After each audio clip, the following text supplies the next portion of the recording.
We'll just stay here for this one, try to figure out where we're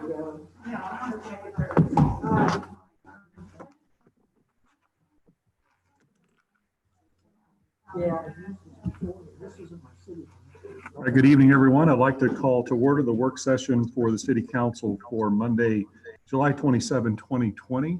Ms. Eldridge, would you please call the roll? Mayor Bowen. Here. Councilmember Gaetano. Here. Councilmember Lasher. Here. Councilmember Boat. Present. Councilmember Bernardino. Here. Councilmember Dodwell. Here. Councilmember Ryan. Here. Councilmember Bartoni. Here. Councilmember Gross. Here. Councilmember Clark. Here. Councilmember Edens. Here. Councilmember Remy. Here. Councilmember Farmer. Councilmember Maloney. Here. Councilmember McCune. Present. Councilmember Remy. Here. Councilmember McCutcheon. Here. Okay, thank you and welcome everyone. Moving into information items, before we go to action items, I believe we have 8. Is there anything under information that any member of the council would like to ask a question about or discuss before we go to the action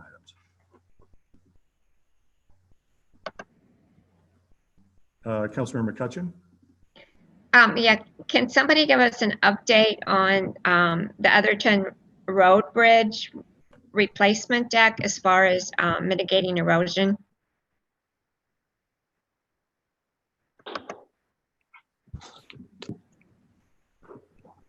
Is Rick with us?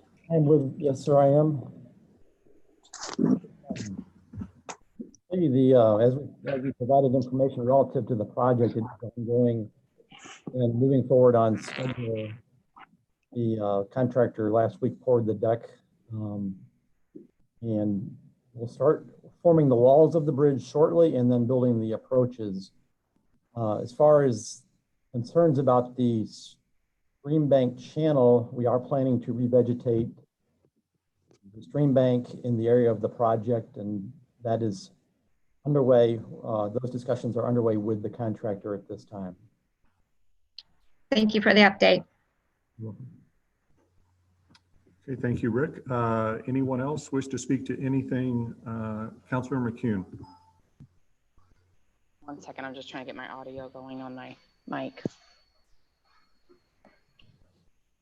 Okay, I just had a question on the update on the virtual recreation programs, or I'm sorry, the reopening of the park facilities. I guess with the new announcement from Mr. Sam Page today, we're gonna change those dates based on the limitations since they declared St. Louis as a hotspot today. I don't know that there's a connection there. Joe, do you have anything you want to say? I mean, I think it just limited the attendance. Yeah, 50 or less. Joe, what are your thoughts? Councilmember McCune, we offer 3 pavilions at our park system, 2 of which, Anniversary Park and Old Pond School Park, they only can accommodate approximately 30 people. So the new requirements that were issued today by County Executive Page would not necessarily apply there.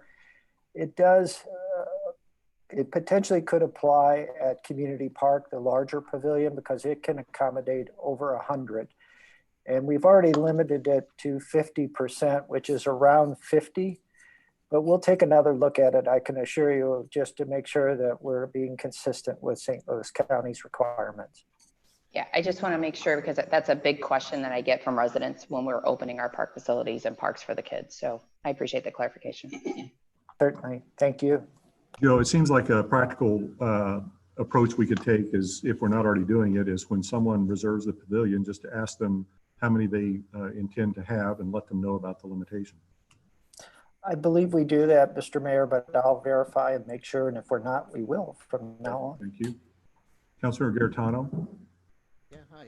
I wanted to speak on two items that are in the for information section of the agenda. The first item is with regards to the Ward 8 Village Green area here in the town center here, and just wanted to reiterate some of the comments that were said when this item was discussed at the Department of Planning and Parks meeting.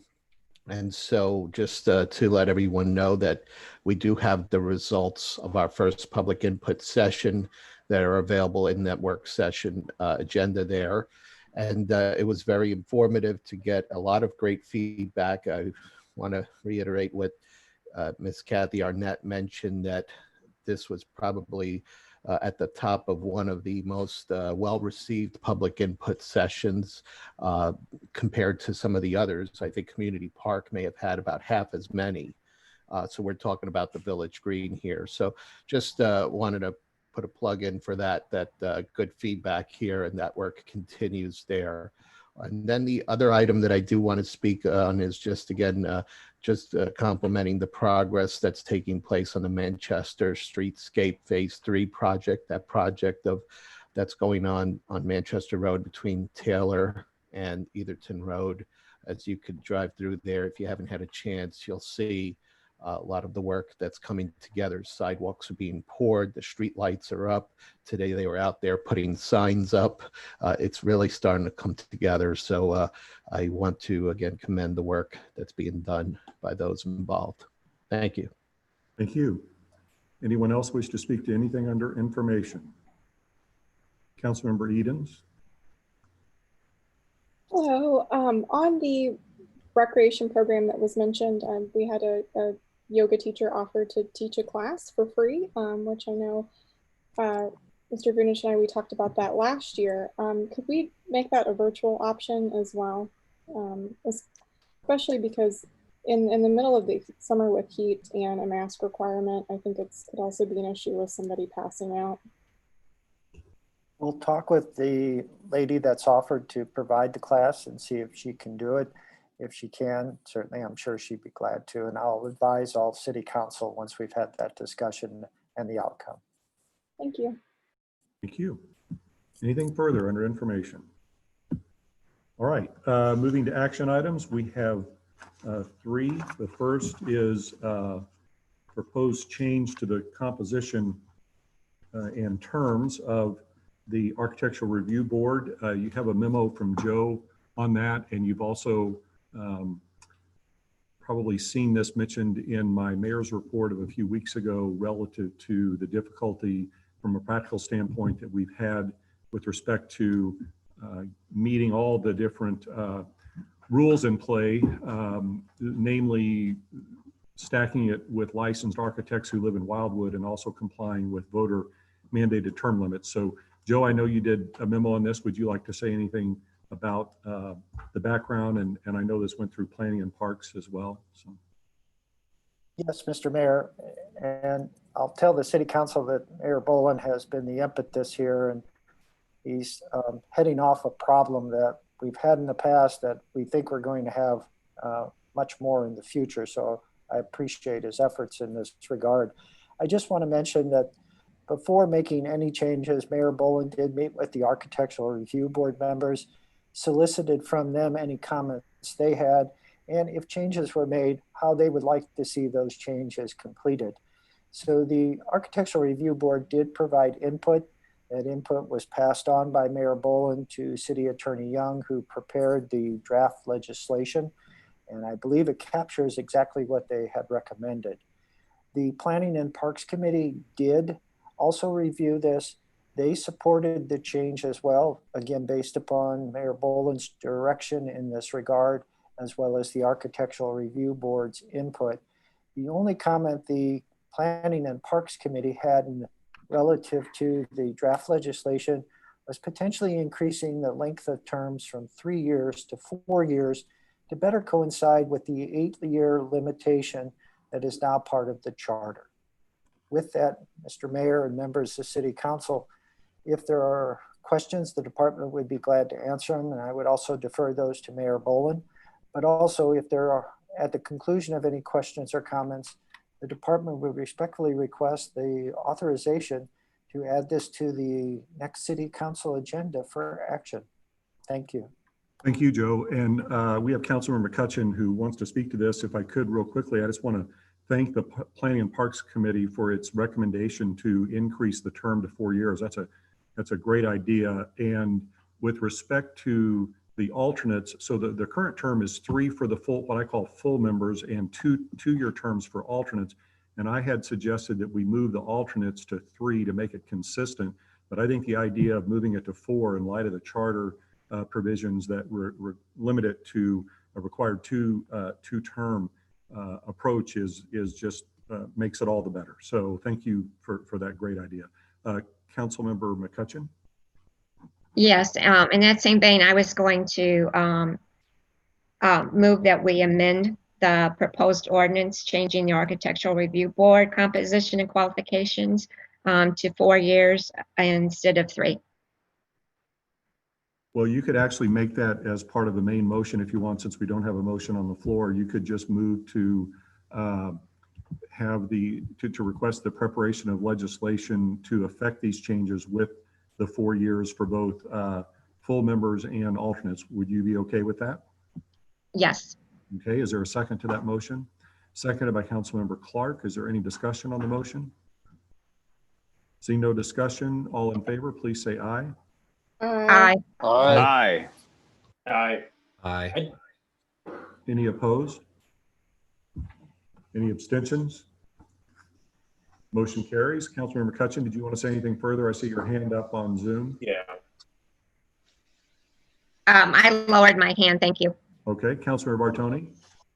So at the P&P meeting, there was a question that was asked, could a previous architecture or architect that had served on this committee, could they serve on it again in the future?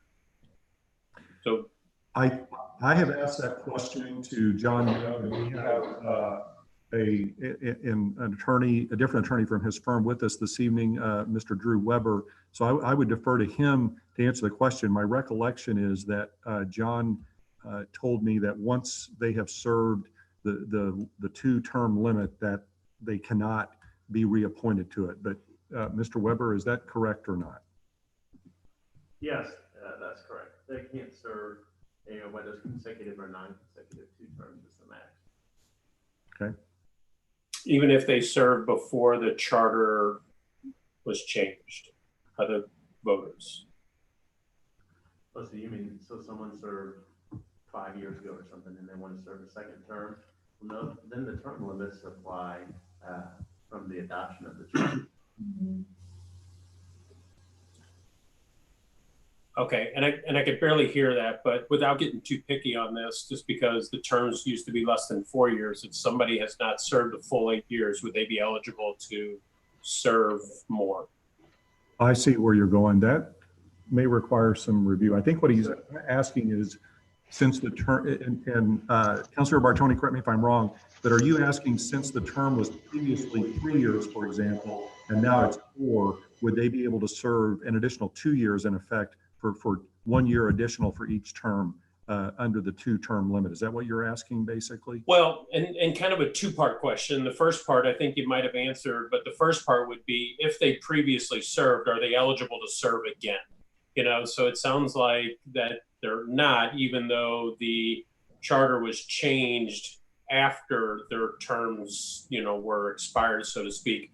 But then the second question would be, if they had served 2 3-year terms, are they eligible to serve, you know, 2 more years or not? I mean, I don't even remember who it was that asked the question, but they said that they had an architect they knew that was looking to serve some more. And since this is a very unique and specific requirement for a volunteer, I mean, anybody that we could get to would want to serve, I think we ought to try to do what we can to get them. Yeah, we'll have to look into that and get back to you. That's an interesting question. And just sitting here, I'm not sure off the top of my head whether someone who served those shorter terms prior would have any issues serving. So if we could, without objection, if you could get with John and one of you send an email to the council and let him. Yeah. Is that okay with you, Councilmember Bartoni? Yeah, we don't need an answer today. Just, get one in the future so we know what we can do moving forward. Okay, thank you. Councilmember Remy. Yeah, no, I just was going to reiterate the same thing. I'm well aware of at least 2 people who actually have the highest designation for the architects in our city, and they've not been on the architecture board for more than 5 years or 8 years. And so from my understanding, at least in my interpretation, is that they should be able to be back on the architectural board without any problems. Okay, thank you. Councilmember McHugh. So since we're looking at this particular body, have we looked at others to make sure that we're in line with like Board of Adjustments and things that we could do it all together, or is everything else in line with the 4-year? Everything else so far, and I've been through several runs, several years with this at this point, I haven't had any type of difficulty with other boards or commissions like I've had and previous mayors have had with ARB. Okay, I just want to make sure if we lump it all together, if we had other issues, let's do it in one swoop, but thank you. Councilmember Dodwell. My question.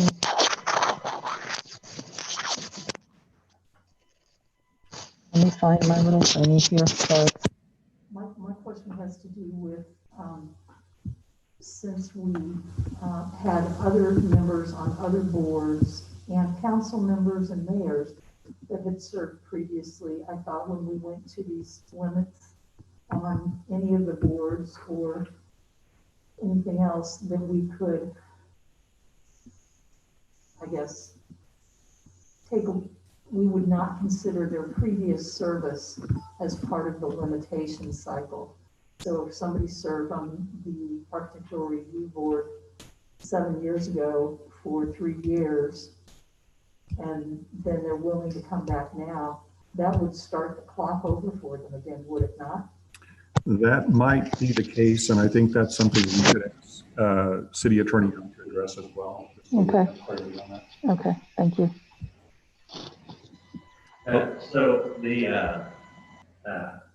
you are correct that the charter is prospective in application. It's not, or that the amendment is not retrospective. And this is the same with the ordinances too, these new term limit ordinances.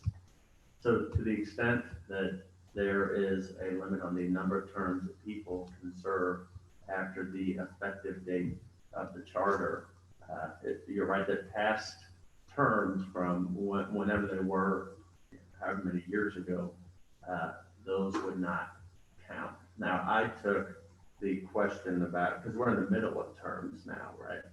So the question of if we're in the middle of terms that were of a shorter duration, and now can people serve, additional 4-year terms to make it, and the math somehow works out to make it to 8 years? Well, I'm not sure about that at this point. Right. So I think we just get an email to the council about it. So, okay. No further questions. Thank you. Moving next, still with Department of Planning and Parks, Joe, Rural Internet. You have a memo requesting, I believe, the council approve roughly $10,000. Is that correct? Yes, sir, that's correct. And if I may, Mr. Mayor, just a brief explanation. Sure, go ahead. As many of the city council members are aware or have become aware of late, portions of the city of Wildwood, rural portions, have an internet access issue, particularly to high-speed type services. In October 2014, the city partnered with 2 wireless providers to begin addressing those problem areas as best as possible. One of those providers has made a request of the city to help participate in a pilot project that would extend not wireless internet access, but fiber to the home to subdivisions that are located on Rieger Road called Shiloh and Homestead Estates. Those individual property owners along Wild Horse Creek Road and Rieger Road would also have access to the fiber to the home. The request is specific. The Bays ET is asking the city to expend approximately $10,000 to do the site preparation and access improvements for a backhaul location on property owned by the city at Old Wild Horse Creek Road and Wild Horse Creek Road. The department would note that the request is reasonable in its opinion, in that if it was a pole location, it would be 2 to 2.5 times that cost. And in this case, bringing fiber to the home to those subdivisions and other properties in the vicinity will be a future-proof solution, not a temporary solution as wireless from internet poles. Therefore, the department is respectfully requesting the authorization to go to bid on those improvements, and if the bids are over $10,000, to submit them to City Council for action. Thank you. So Joe, are you just asking for the approval to seek bids, or are you asking for the approval of the expenditure? I am asking the approval to seek bids because I thought it'd be premature to seek bids and then come to you and say I need the money. All right. Does anyone wish to make a motion? Councilmember Dodwell? I move that we approve the $10,000 expenditure. Okay, we have to approve. So Joe, again, is it to approve the expenditure or to approve RFPs for this item? To actually approve the bidding process, because I asked the designer to give us an estimate. It may be too high, it may be too low. So I just want authorization to go out and seek the bids. That way, when I bring them to you, we have a general idea that it's okay, and I'm not wasting the contractor's time preparing the bid. So Councilor Dodwell. I'll be fine with that, but I do have one question for you, Joe. Will the information about this process be provided to those bidders who we are meeting with about expansion of our wireless to the rural areas that we are still working on making a determination as to who gets that work? It's a good question, Councilmember Dodwell, but what I would describe to you is even under the best case scenario, if we were to select one of the 5 respondents to our request for proposals tomorrow, that project will be at least 18 months to 2 years away, and that's the best case scenario. More than likely, it could be anywhere from 3 to 4 years away. This is an immediate solution, and it's the future-proof solution. So even though the $10,000 is a great deal of money, I think it's worth the years of service that we can provide to these homeowners that have been asking for it consistently for the last 7 years. Thank you very much, Joe. I just wanted to get that explanation for the record. Thank you, ma'am. So is there a second to Councilmember Dodwell's motion? Seconded by Councilmember Farmer. Councilmember McCutcheon, I see your hand up on Zoom. Yeah, I have a couple of questions. Joe, have we ever done a similar project for another internet company? With Whisper ISP and Bays ET, we have spent probably $200,000 or more on internet poles, their installation, and then the connection to the electrical grid. So we've partnered with these 2 providers and have agreements. So in this instance, any household property owner that connects to the fiber will get a fee back for that service. So the residents will be incurring a fee for No, this ma'am. project here? No, ma'am. They will pay Bays ET for part of the installation as well as a monthly fee for the service. Bays ET will provide will pay the fee to us as they do for the wireless internet poles at this time. Okay, thank you very much for the clarification. Yes, ma'am. My pleasure.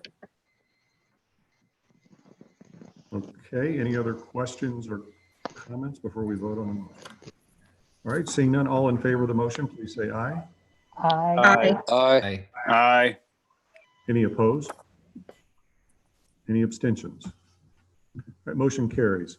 So Thank you. councilors, the last item we have on the work session agenda for this evening, Councilmember Edens. Ask if Director Vunich You guys can hear me, right? Yes? Okay, I unmuted myself and then a notification came up that I was still muted, so that was odd. I guess it was delayed. I found out that there's some internet expansion in Whitsets Fork, and it sounds like Bays is taking the initiative on their own to do that. So I didn't know if the department knew, so I just wanted to, I think that's Ward 6. It is Ward 6. Hayes has been working closely with the city since the pandemic to find temporary solutions to the most problematic locations. They also recently completed a contract with AT&T Wireless to basically piggyback off their network. And Mr. Brose actually went to that network and is finding some good results at times and some lesser results at times. But I know Bays ET is working on all options, and fiber to the home is the principal one we'd like to see Bays ET invest more in. Unless I misunderstood the homeowner, it sounded like they were paying an individual drop line cost per house for physical fiber. Yes, that's the case in Homestead Estates as well as Shiloh. Bays ET is funding it through a one-time charge, and then that charge goes to the installation, and there's the monthly fee. Thank you. Okay, any other questions? All right, so the last item we have on the agenda for the work session is an executive session.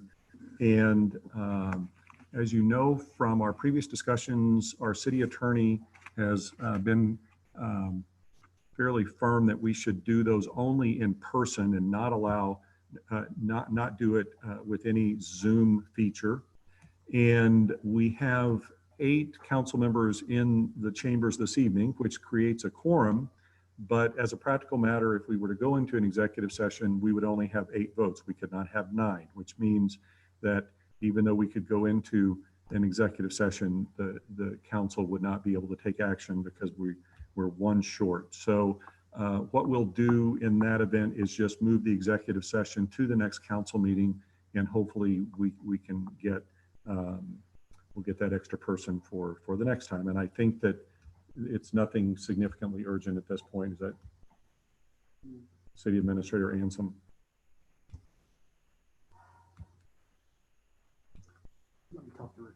Okay, well, as a practical matter, we can't do anything about it at this point anyway. So, okay, so if there's no objection, we'll just move that to the next executive session to the next council meeting. And I think with that, that concludes the work session. So if there's nothing further, I would entertain a motion to adjourn, and we'll commence the main meeting of the council at 7 p.m. Councilor Galani makes the motion to adjourn. All right, is there a second? Second by Councilmember Brose, non-debatable. All in favor of the motion to adjourn the work session, please say aye. Aye. Aye. Any opposed? Any abstentions? Okay, so the work session is adjourned, and we will start right at 7 o'clock for the main meeting. Thank you.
Hi, Joe.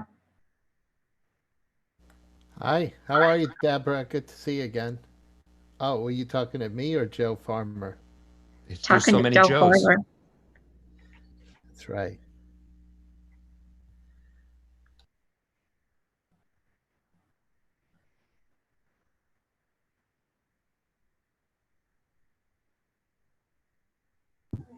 All right, good evening. I'd like to welcome everyone to the meeting of the City Council for the City of Wildwood for July 27th, 2020.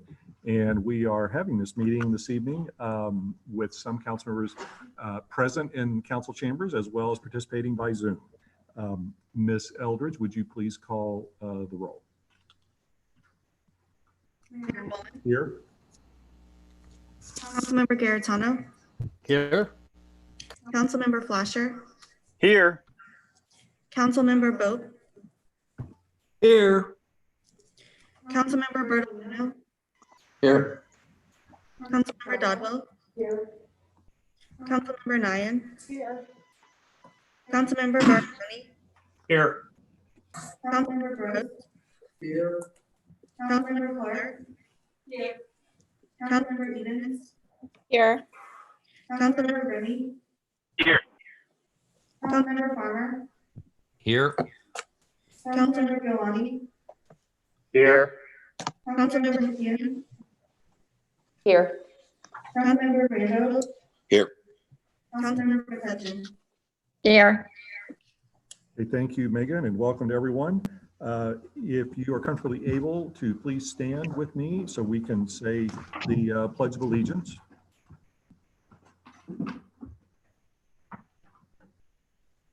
I pledge allegiance to the flag of the United States of America and to the republic for which it stands, one nation, under God, indivisible, with liberty and justice for all.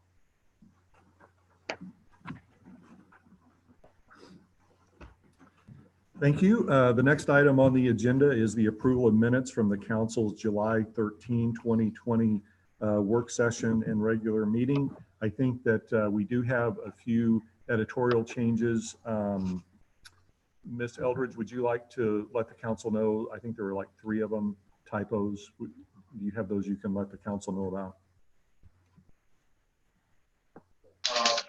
Please keep yourself on mute in Zoom or on your phone until you're called on to speak.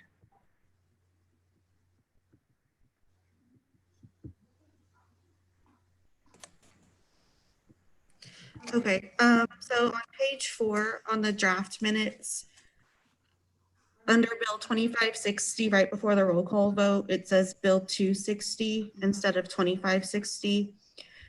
Same thing for the roll call vote for Bill 2561, it says 260 instead of 2561. And then also for that bill, there were 3 council members who were listed as both aye and nay votes, and they should just be listed as nay votes only. Okay, thank you. And I would like to thank Councilmember Rambo for bringing those to our attention. If there's no objection with the motion to approve the minutes, we'll just take those editorially. Is there any objection to doing that? All right, seeing none. Councilmember Clark, did you have a comment on the minutes? Okay, that's fine. All right.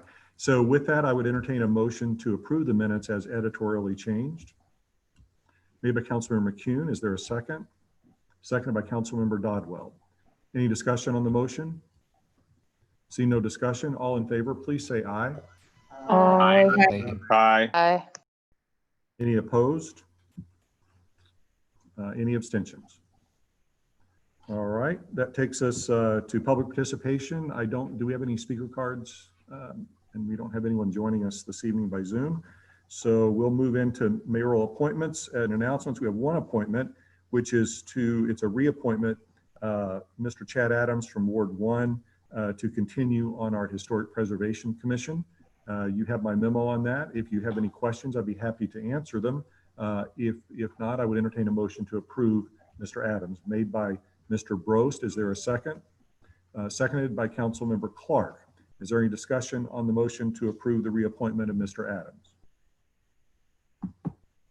Seeing none, all in favor of the reappointment, please say aye. Aye. Aye. Aye. Any opposed? Any abstentions? All right, so congratulations to Mr. Adams, and we appreciate his willingness to continue to serve our city as admirably as he has during his initial term. Moving into legislation, we have no second readings, but we do have 3 first readings. The first one is Bill 2562, and it's before the council and concerns all wards.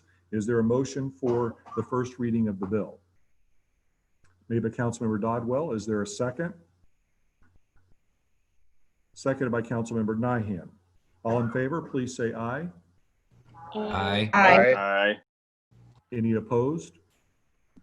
Any abstentions? Ms. Eldridge, please read Bill 2562.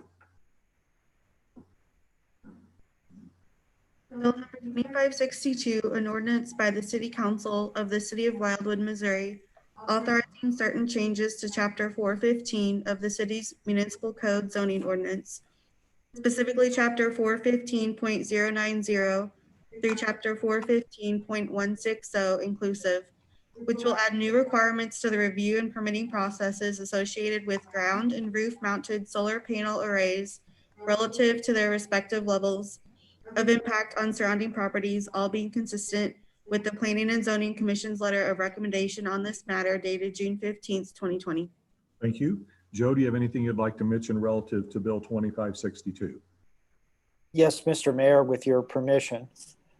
Mr. Mayor and members of City Council, I do want to note that on page 2 of the draft bill, the first whereas statement, the date is incorrect. It notes it as July 20th, 2020. It's July 13th, 2020. My apologies. With regards to the draft legislation, 2 weeks ago, a public hearing was held on this matter by Council, where it reviewed the Planning and Zoning Commission's letter of recommendation. The intent of the review by the Planning and Zoning Commission was to determine if the existing regulations were still necessary, and if so, could they be improved. The Planning and Zoning Commission did add a number of requirements relating to solar panel systems. What the requirements ultimately do is to memorialize items that have been included in conditional use permits that have been granted by the Planning and Zoning Commission, reviewed by the City Council, and stood. Therefore, the items that have been added are generally typical of a permit that's granted for a solar energy system that's either roof mounted and visible from a street or ground mounted. Tonight, the bill reflects the direction of the City Council from 2 weeks ago, and the Department of Planning is available to answer any questions. Thank you. Thank you, Joe. Does any member of the council have any questions for Joe? Councilmember Bertolino.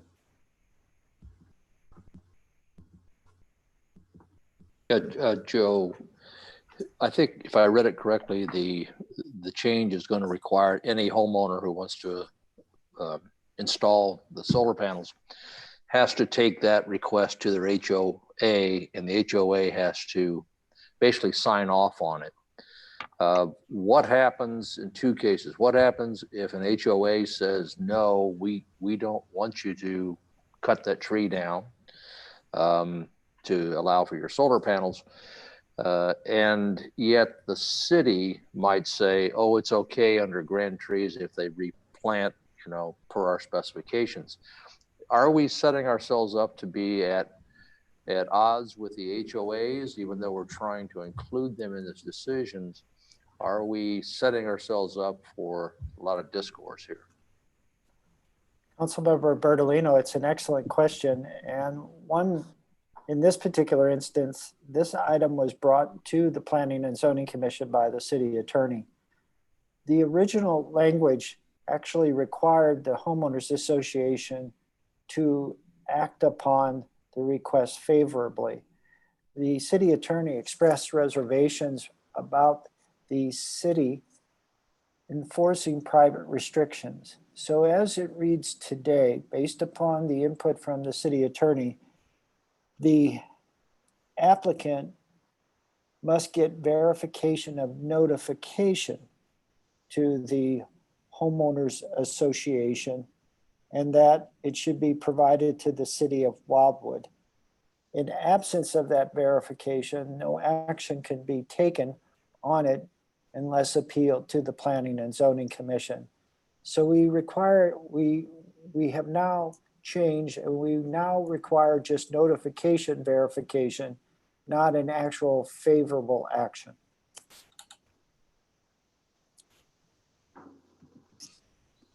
If I could follow up on that, Joe, I appreciate that. Yeah, I read it that way, but I still think that if you're an HOA and a resident comes to you and says, I just need to notify you that I'm going to put these panels up, or I'm going to apply to put these panels up, give me something to sign off that says I notified you. And if that HOA is greatly opposed, what to the action, what authority does an HOA have in this case? In terms of enforcing the regulations of the city, none. In terms of enforcing their private restrictions, a lot. And in the instance where the homeowner has asked the homeowners association for verification that it has been notified and they do not provide it, that's the appeal process to the Planning and Zoning Commission. So Joe, if I could just follow up on Councilor Bertolino's question, and this may go to you or to Mr. Weber, who's with us tonight as our city attorney.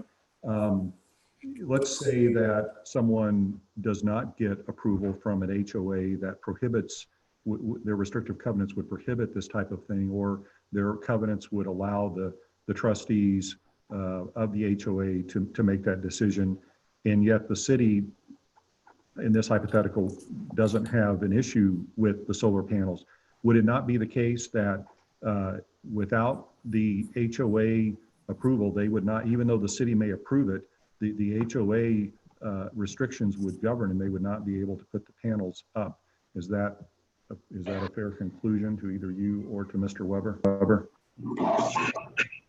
With Drew's participation, I'll let Mr. Weber answer that one. Oh, all right. Yeah, so there could be a situation. In fact, this happens a lot where there are different terms of the city code versus what the HOA says. And yeah, the city could approve, and then the HOA would have to enforce their covenants, which is typically by means of a fine or a lawsuit, but that's a private action. And frankly, it's not much different than a lot of formal neighbor disputes. Okay, so the answer is yes, then, right? That it would have to have HOA approval, correct? Yeah, the city cannot enforce the HOA, but the HOA would have to approve. Okay. Councilor Rambo? Yes, just so I understand it, Councilmember Bertolino's point about trees only takes me halfway. I think it's more likely that there will be objections on aesthetic grounds. Does that change change your answer? No, I mean, the city cannot base its approvals on HOA regulations or HOA approvals, and it's just completely separate. If you want to do something in a subdivision, you have to comply with whatever the city says, and then you have to comply with whatever the HOA says. Sometimes they match up and sometimes they don't, but it's not the city's deal or issue if the HOA doesn't approve. Councilor McCune? So I just want further clarification. Can everybody hear me? Is that if I'm the resident, I want solar panels, my HOA says there's a indenture that says it prohibits it.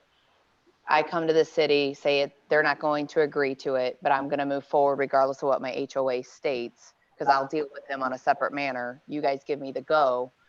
Are you going to give me the go to do it as an example? And I can deal with my HOA regulations later. So I look at it as like a state law, you know, and then the city of Wildwood law, you know, how that kind of the hierarchy, you know, they can be more restrictive, but that's a private matter because that's not government regulated. So couldn't I move forward and the city couldn't prohibit me moving forward with you guys?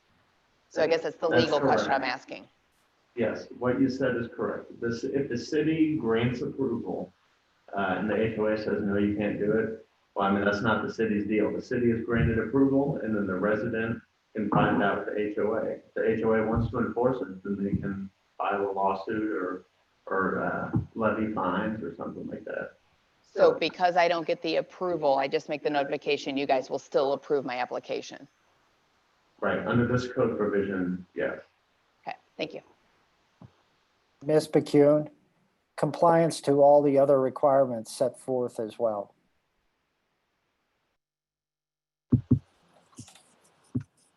Okay. So this will be, Bill 2562 will be on the council's, the agenda for the next council meeting for second reading. Moving next to Bill 2563, it's before the council for first reading as well, and it concerns Ward 6. Is there a motion for the first reading of the bill? Made by Councilmember Rambo. Is there a second? Made by Councilmember Dodwell. All in favor, please say aye. Aye. Aye. Aye. Any opposed? Any abstentions? Ms. Eldridge, please read Bill 2563. Bill 2563, an ordinance of the City Council of the City of Wildwood, Missouri, approving an adjustment of certain common boundary lines between 3 existing parcels of ground known as a tract of land being all of lots 1, 2, and 3 of Wind and Pine subdivision, which is located within the northeast quarter of Section 16, Township 45 North, Range 3 East, 5th Principal Meridian, City of Wildwood, St. Louis County, Missouri, and more specifically situated south side of Melrose Road, east of State Route 100 for the purposes of reconfiguring their common boundary lines, for the purposes of defining their current use patterns, hereafter Wind and Pine Boundary Adjustment Plat, with all being in accordance with the city's subdivision and development regulations. Thank you. Joe, do you have anything you'd like to mention relative to Bill 2563? Yes, Mr. Mayor, just very briefly, through the efforts of Mr. Anslem and Mr. Jacquin, I am able to share the plat for this particular boundary adjustment. And as you can see, the plat begins with 3 lots. It concludes with 3 lots. The adjustment is to accommodate the layout of fencing for the pasture areas associated with this equestrian property. As you can also see from the presentation material, the lots that remain all exceed 3 acres in size. If there are any questions regarding the matter, department would be glad to try to answer them at this time. Thank you. Thank you. Any questions for Joe? All right, and Joe, just a question. Is there anything on the part of the property owner that would be facilitated by a second reading this evening, or is there nothing urgent with respect to this? I do not know of any causes that would lead to a need for a second reading at this time. Okay. And there are, as I say, a few things that we're still waiting for in terms of letters. So I would prefer to just have it in 2 weeks. All right, sounds good. Seeing no questions, I'm sorry, Councilmember Rambo, make sure your mute is turned on. Yes, I'm sorry, just a really quick one. Is this all existing pasture land and we're just kind of moving the fences around? I couldn't get a good handle on that from the plan drawing.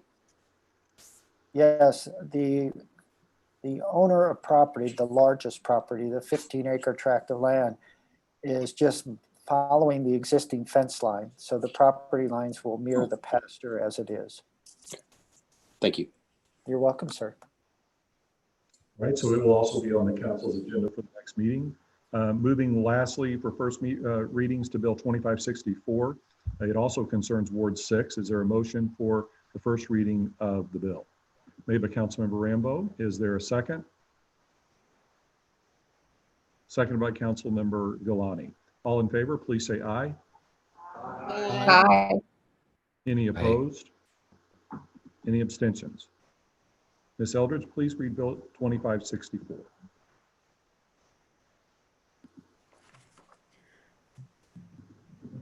Bill number 2564, an ordinance of the City of Wildwood, Missouri, amending Chapter 390, Traffic Schedule 12 of the Municipal Code of the City of Wildwood by adding a regulation of the kinds and classes of traffic permitted on Allenton Road.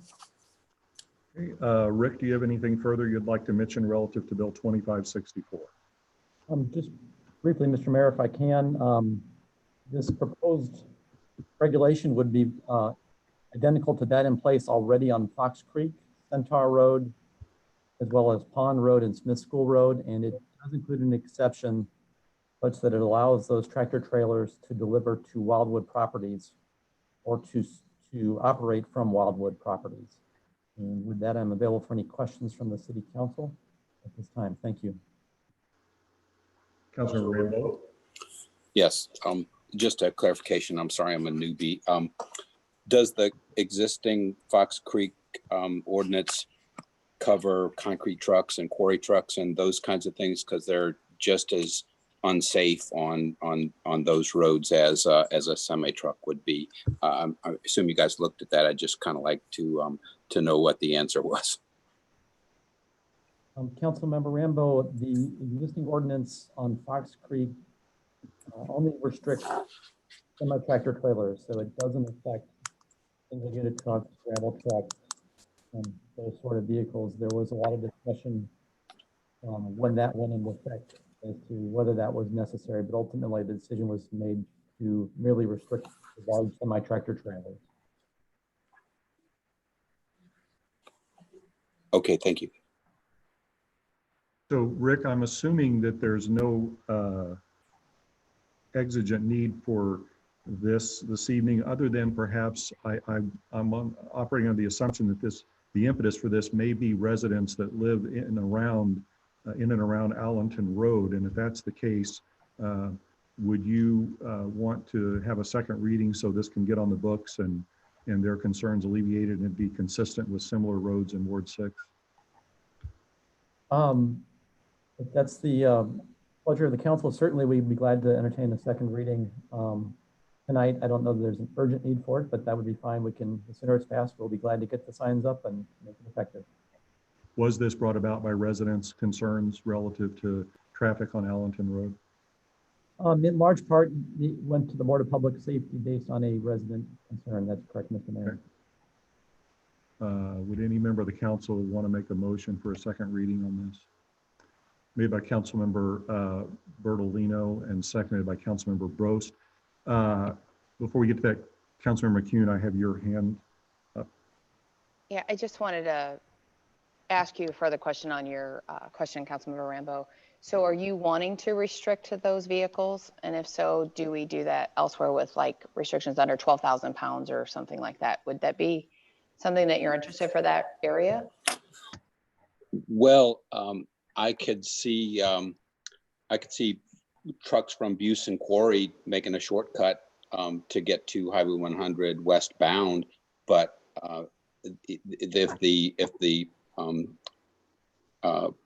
if Mr. Brown and others looked at it and decided that they weren't a problem on Fox Creek Road, I don't see a whole lot of difference between the traffic that could potentially be on Fox Creek then and the traffic on Allenton.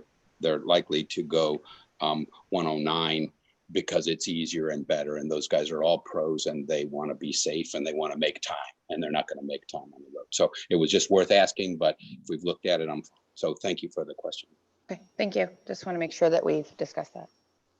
Okay, thank you. And so we have a motion for a second reading. This will require a 2/3 vote for approval.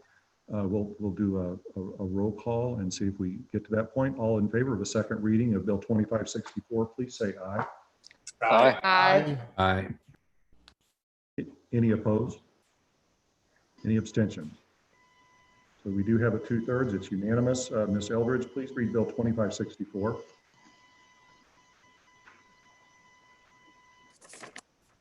Bill 2564, an ordinance of the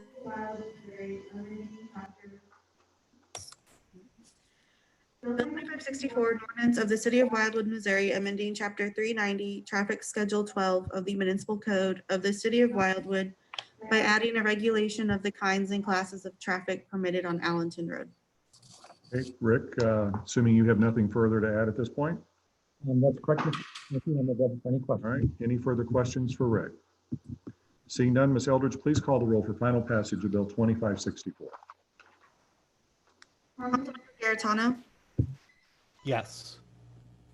Councilmember Flasher, Yes. Councilmember Vogt, Yes. Councilmember Fertolino, Yes. Councilmember Shotwell, Yes. Councilmember Ryan, Yes. Councilmember Tony, Yes.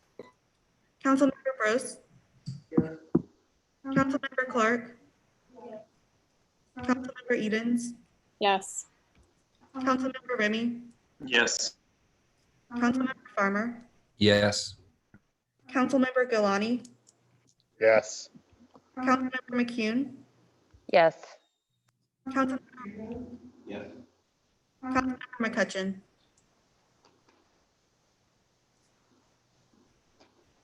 Councilmember McCutcheon, Yes. Okay, thank you. Bill 2564 has passed. Moving into resolutions, we have three. The first is Resolution 2020-14, and it concerns Ward 6 as well. Is there a motion to adopt Resolution 2020-14? Made by Councilmember Rambo. Is there a second?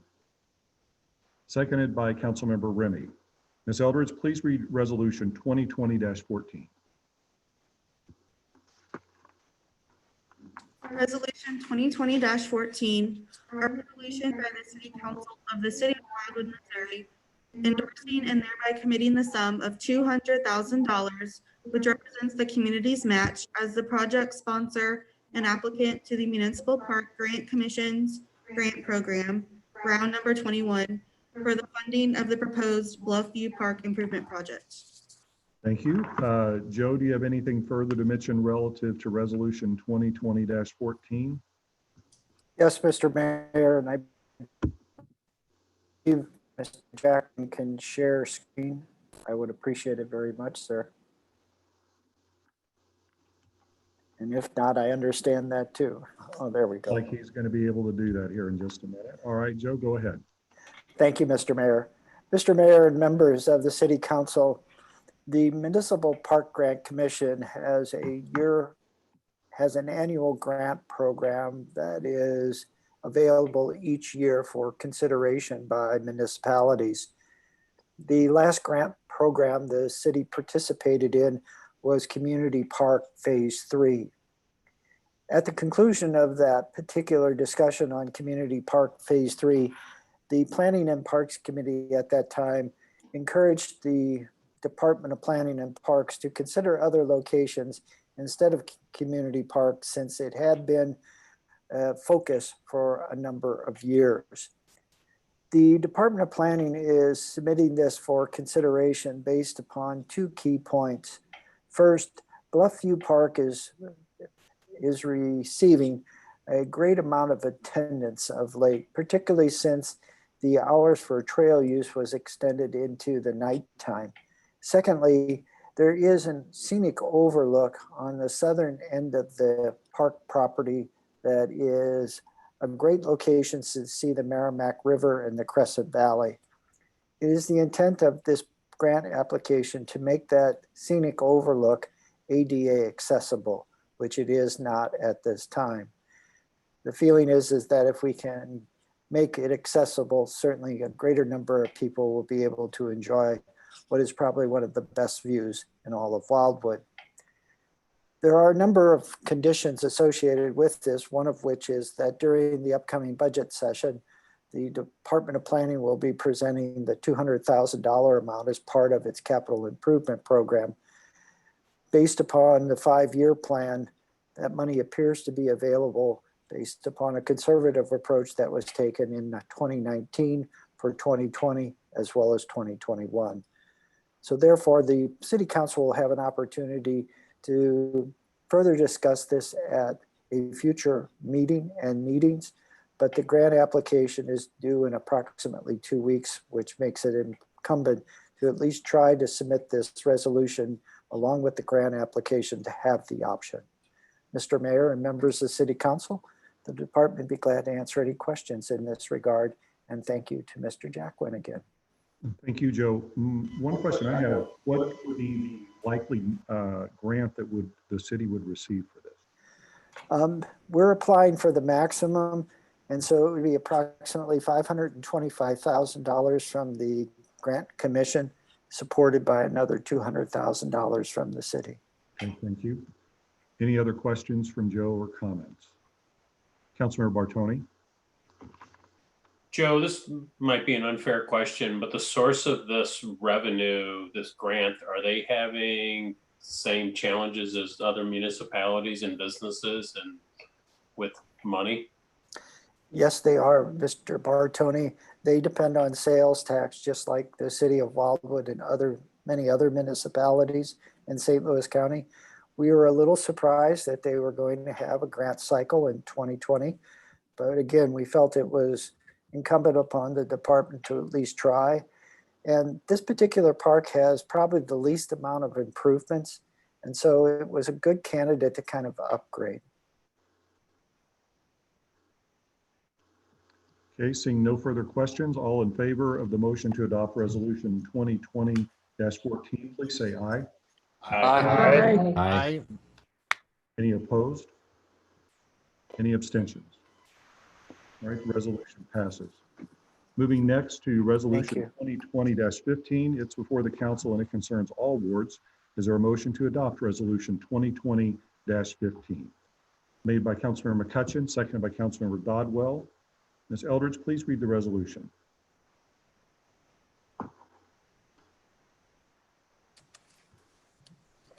Resolution 2020-15, a resolution by the City Council of the City of Wildwood, Missouri, authorizing the city administrator of the City of Wildwood, Missouri, to execute an amended contract with Dr. David Hammer for the provision of additional professional services in support of the Watershed Erosion Task Force's efforts to address problem areas within this community's 9 watersheds. Okay, thank you. Joe, would you want to speak to this, or Councilmember Remy, either one of you? I will defer to Dr. Remy at first, and if there's anything I can answer. Sure, Dr. Hammer and Mr. Vunich and Mr. Archeski and Ms. Arnett and myself, we've been working diligently over the past couple of weeks, especially in the era of slight uptick, obviously, in COVID. And we've been developing the next phase plan for the Erosion Task Force. And at this juncture, based off of need, Dr. Hammer, services are definitely needed at this point so that we can move into that next phase and identify other areas where we may in fact need some additional assistance. At the present time, Dr. Hammer is working on further identification of problem areas and helping with identify ways that we could address this with another company at this point to help move us forward in infrastructure issues that are clearly going to need to be addressed in the upcoming year. And in that process, also, this will fan out to some of the other aspects of the Erosion Task Force in the next 15 months or so. So at this point, Dr. Hammer's services are certainly further needed at this point so we can better delineate problems and then identify better solutions. Okay, thank you. Any questions or further discussion? Councilmember Clark.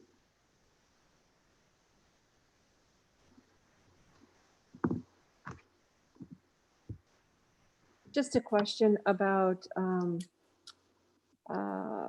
attachment B in the packet. I don't have an attachment B. I only have an A and a C, and it says that this attachment B, it tells the details of the solutions for the watersheds. Can you address that? Joe. Thank you, Mr. Mayor. Councilmember Clark, what we found with Dr. Hammer is that he will serve primarily 3 purposes. As Dr. Remy mentioned, we've asked Dr. Hammer to continue his analysis of problem areas in 3 other watersheds, those watersheds being Bonham Creek, Bonham Creek, Hamilton Carr Creek, and Wild Horse Creek. Secondly, There is a subcommittee that is part of the task force that is charged with reviewing all of the land use ordinances of the city of Wildwood. They have asked Dr. Hammer to assist them in that process. And then finally, the public education subcommittee, another component of the Watershed Erosion Task Force, has asked Dr. Hammer to prepare scripts for the video series, talking about the do's and don'ts in watersheds, creeks, and also giving a presentation of a general nature, kind of orientate people to the dynamics of Wildwood's watersheds and what storm events do to them. So he's really going to have three major roles as we go forward, and that will cover, I believe, the $12,500 that is being requested at this time.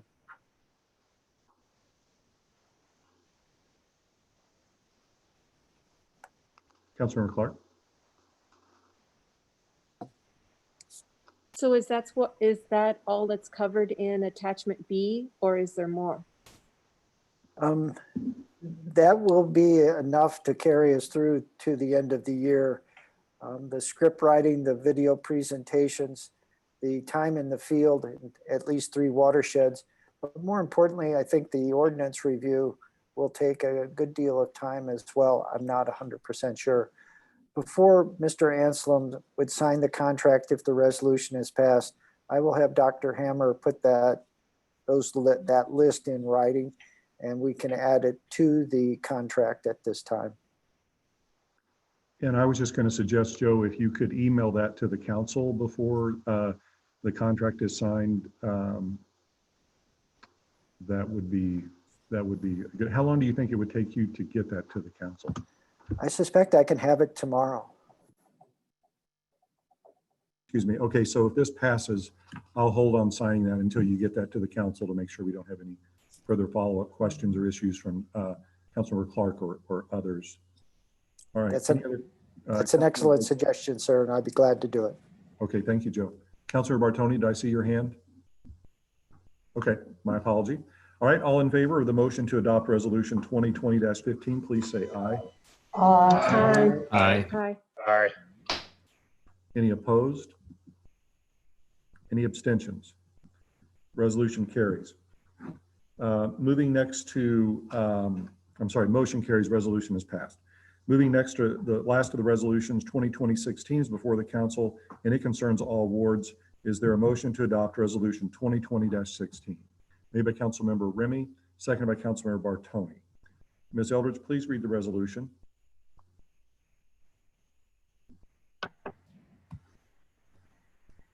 Resolution 2020-16, a resolution of the City of Wildwood, Missouri for formation of a task force to address City of Wildwood community outreach.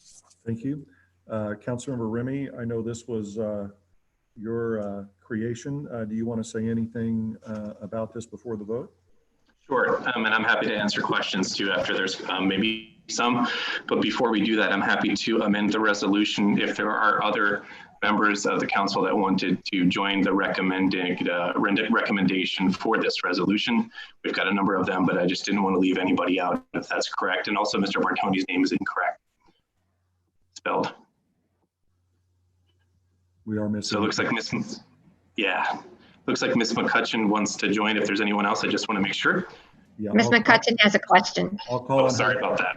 I'll call in just a moment, Councilor Remy. I just want to make sure, are you finished with your remarks? Yes, I have a PowerPoint if needed, but I'm happy to answer questions before that point. Councilmember McCutcheon. Your PowerPoint may answer my question. I was just wanting a little bit more detail on what exactly the task force was, the rationale behind it, and why are there 3 council members versus 8 council members?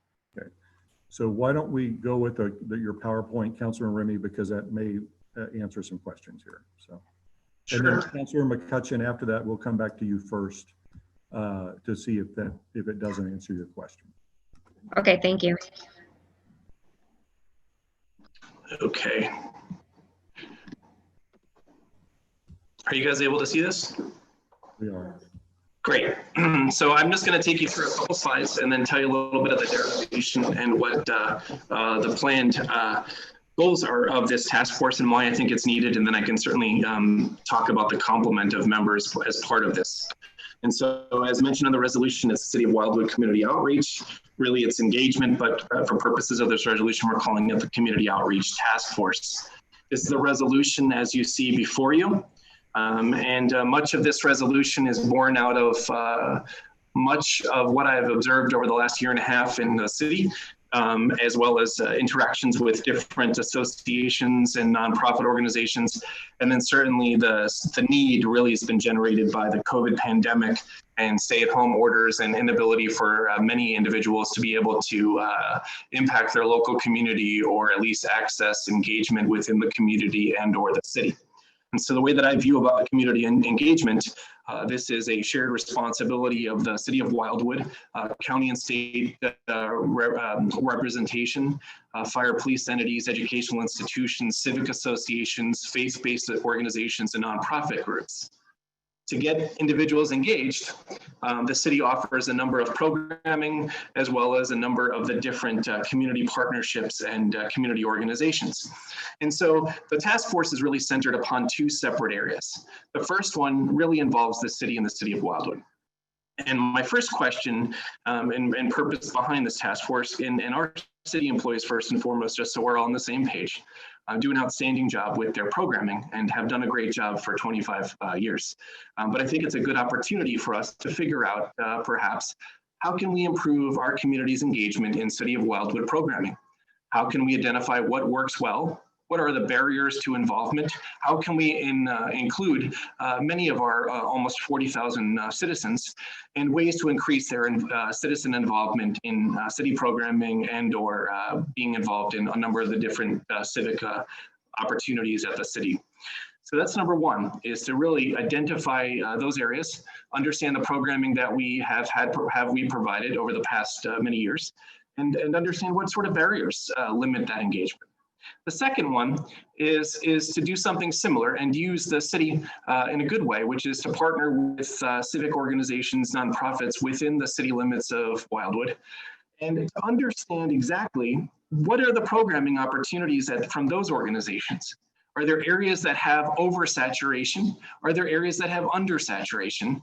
And from that point, identify ways that we can improve awareness of these activities and programs, how we can partner with both the city and the community, and how we can have individual organizations partner with one another. And I think this is probably one of the very important pieces of this task force, because what it'll do is it'll involve community engagement where we're actually engaging these organizations who may in fact have excellent programming with limited participation. For instance, if you've got in the city of our size, 10 different adult bereavement groups at different faith-based organizations or community organizations, and you've got 0 for pediatric bereavement, clearly there is an undersaturation of pediatric bereavement. That's not something the city is going to take on, but being able to at least help different associations identify these problems, or I should say undersaturation areas, and potentially identify oversaturation, especially if the participation in those 10 bereavement adult groups are limited. This would provide the ability for us to help our associations, nonprofits that are also likely struggling in this pandemic to be able to partner with one another so that we have less duplication of resources and improvement in identification of what our diverse population may require. And so that second piece is very important at this point. And my goal at this to do with this is to first reach out to all these community organizations and to request them to supply a lot of the different programming opportunities and have a Zoom call and work together to understand ways that we can build bridges to be able to get more community activities. And not just activities, but really community engagement. And so as you can see at the bottom of this slide, I think it's incumbent upon our city. We become stronger when we can understand these barriers to community involvement and engage our different organizations and our citizens and strengthen our partnerships, both from the city to these organizations and vice versa, as well as improve our citizens' engagement. And so the way that I think about this is that all three of these pieces of the puzzle are all intertwined. And the only way that we could potentially find opportunities for improvement in our programming or even strengthen existing excellent programming and engage our citizen is by certainly tackling each of these areas. So the makeup of the task force is 8 selected voting community members, not from each ward, but from areas that would be most helpful in this task force, and then 3 city council voting members. The answer to your question, Ms. McCutcheon, is that although certainly all 16 council members are welcome at these meetings, we do have to limit the amount of people because quite frankly, some of these groups can become quite large. And I think the important aspect of this task force is not necessarily the city council members, but I think it's engaging even ad hoc members with content expertise that can come to the table and participate. And so I actually think that the voting aspect of the task force is really less of a, has less importance. But I think what's more important is that frankly, everyone is welcome to come to this task force. Obviously, there'll be agendas and certainly the 2 goals of this committee, both at the city programming level as well as in community engagement are going to be first and at the forefront of what this task force engages. We'll engage a number of other entities, including education, fire, police as needed, as well as ad hoc content expertise and ways to improve community involvement and engagement. So I hope that at least explains a bit about what the goals are. And frankly, at the end of the day, it's really one goal and one goal only. We've got a wonderful city of a fantastic group of young people, old people, people that all look the same and look different. And at the end of the day, our strength will only be measured, frankly, by engaging as many people into their community as we possibly can. And I think that's where we're going to see ongoing continued strength of our city. So I'm happy to answer any more questions. Thank you. Councilmember I have you, Councilmember McCune. Councilmember McCutcheon, did you have any further questions for Councilmember Remy, or did he answer your questions? He answered my questions. I was asking about 8 council members, not so much for the voting of issues, but so that all wards were represented. That was the reason for my question. And yes, I would like to be included as those who are recommending this committee. Okay, thank you. Councilmember McCune. Thank you, Councilmember Remy, for putting this together. I would just ask maybe for a modification to the actual resolution under the last paragraph where it says, and be it further resolved that, since I saw the PowerPoint slide, just for clarification on the resolution, maybe putting that the task force will comprise of 3 voting City of Wildwood council members and that 8 additional voting members who shall be from each ward. So if the voting should be maybe put into the resolution since you had it on the PowerPoint so it doesn't get too big. Is a recommendation. So you got 2 questions there. I'll defer to the city attorney on the first one. I think that the issue of including voting might be redundant just because it's assumed that I believe under Robert's rules, the current rule of the city, if it's not otherwise specified, they are voting members. Is that correct? Yes, that's correct. Okay. Relative to the state, the requirement that the 8 additional members be one from each ward, that would be a substantive change to this that would require an amendment since this is already on the floor. And I'm not sure what the makers of this would want to do with that, but we've already got the resolution on the floor. So, can I further clarify? Can we just have an understanding that it would be from each ward, or you try your best to have? That's a good question. That's more than editorial, and so we would need, as the chair, I would require this to be an amendment to the motion that's on the floor to change that.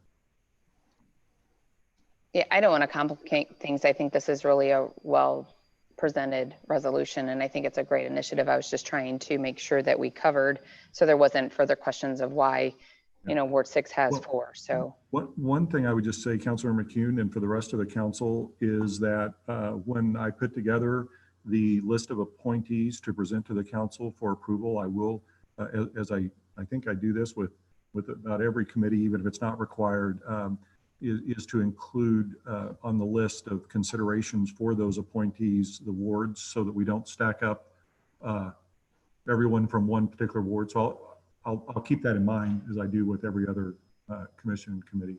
So for a task force, you get to decide who's nominated too That's from correct. the citizen point? That's correct. For when these are inactive? Okay, I didn't know. I didn't grab the city charter, so. Okay, thank you. Councilmember Dodwell.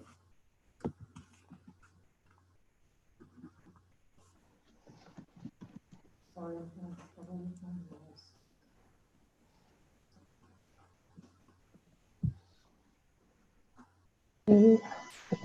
I couldn't get it on mute, so I'm not the only one, Teresa, that's having problems tonight.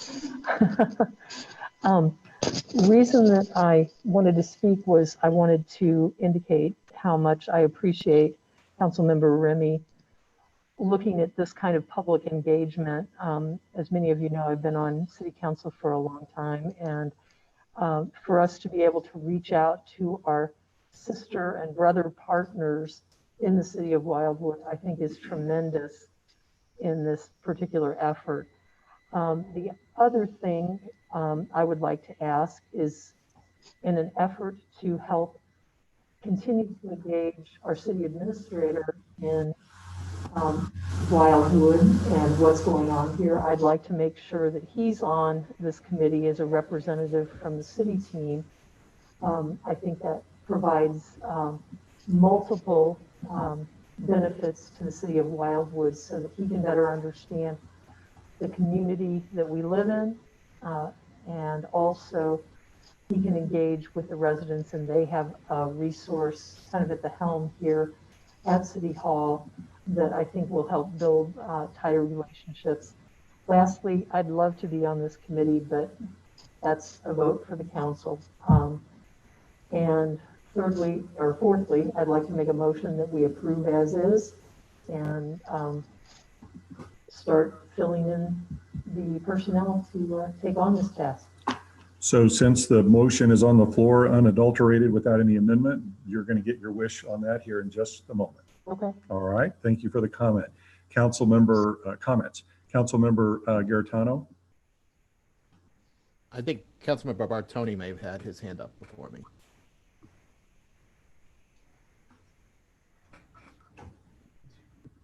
It doesn't matter. I mean, whichever one the mayor calls first. I know I put my hand up, but whatever. Go ahead, Don. I'll go after you. Okay, thank you, Joe. So, I mean, this is something that I know that I'm pretty excited about. Lauren and I actually had a couple residents that reached out to us with a similar request before Ken even started working on this. So he was either reading the tea leaves or he knows winning lottery ticket numbers, but this is something that I think people in the community are going to be pretty excited about. And, you know, just because your door is unlocked doesn't mean that everybody feels welcome to walk in. And I think that that's something that we might need to keep in mind. And, you know, talking to the couple residents we did, you know, I think like there's some communities out there that might not feel as welcome as we would like them to feel welcome. And I'm kind of more in favor. It doesn't sound like there want to be more than 3 council members. I even thought that 3 was plenty. I would want this to be a community task force and not like necessarily a Wildwood task force. And the other thing that, you know, kind of get excited about here is when we don't know of any other municipality in this area that's doing anything like this. So this is going to be a positive step for Wildwood, for our city and for our residents, and to set a good example and to be a trendsetter in the area, hopefully. Thank you. And my apology, Councilmember Bartoni, if your hand was up before Councilmember Garetano's. I was calling them in the order they appeared here on the participant screen, but you may have been first. So my apology for that. Councilmember Garetano, you're next. Sure. I just want to reinforce my support for this resolution here. I think it's a great idea, and it further reinforces our city's strategic goal number 5, which is enhancing citizen communications and input. Specifically, there's objective 2, which is increasing citizen involvement, and objective 3.2 as well, enhancing positive community image. So this is right in line with what our city should be doing, and I'm glad that this has come forth. Thank you. Thank you. Councilmember Galani. Yeah, thank you. I would just like to further give my support to this as well. And I'd like to add myself to the list of recommending council members, please. Okay, we will do that. All right, see, Councilmember Remy. Without objection, if my hope is that if passed, all members that vote aye, if they could be added to the list as recommending members in unity for this task force for our community. Yeah, without objection, we will do that. All right, seeing no further discussion, all in favor of the resolution 2020-16, please say aye. Aye. Aye. Any opposed? Any abstentions? The resolution passes. Thank you. Right, next and last is actually we have 2 items that are miscellaneous. The first is a receipt and file. Joe, if you want to speak to this regarding, please, regarding 550 Lori Lane, Wildwood, that comes out of the Planning and Zoning Commission. Thank you, Mr. Mayor. And again, thanks to Mr. Jacquin for helping out with the share screen.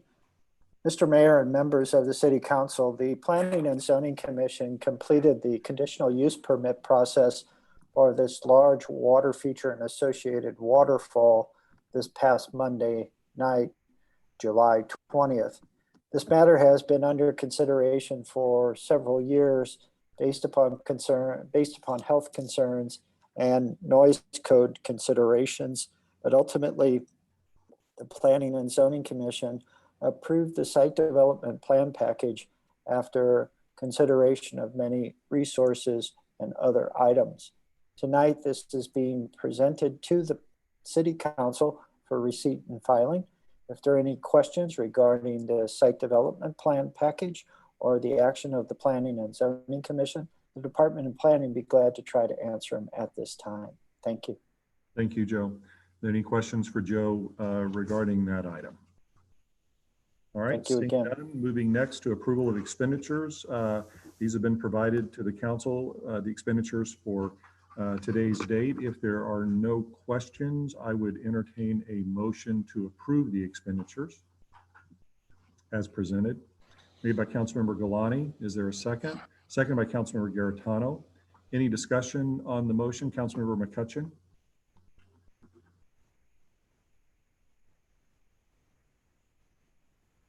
Councilmember McCutcheon, do you have your hand up? Oh, I had my hand up for the previous item. Oh, I'm sorry. Well, we will, I'll tell you what, let's get through this one and then we'll go back to the receipt and file, if that's okay with you. That's fine. Okay. Any discussion on the motion to approve expenditures? Seeing no discussion, all in favor of the motion, please say aye.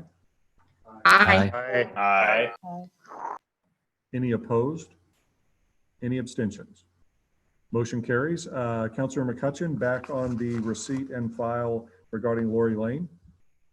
Yeah, Joe, I know there's been a lot of issues with noise complaints. And so I was wondering if any of the neighbors attended the planning and zoning meeting and if noise issues have been resolved. The most impacted neighbors did participate in all of the different meetings, whether site plan subcommittee or the final action by the Planning and Zoning Commission at its regular session. So the neighbors did have an opportunity to participate at all levels. Are there still noise code considerations? I know the one set of neighbors still feel that the noise caused by the waterfall is too great. But again, the city did 2 sound studies of the waterfall structure, one with it operational and then one to determine the ambient level of sound. And in both instances, the waterfall operated within the parameters of the noise code and there was no violation. Thank you. You're welcome, ma'am.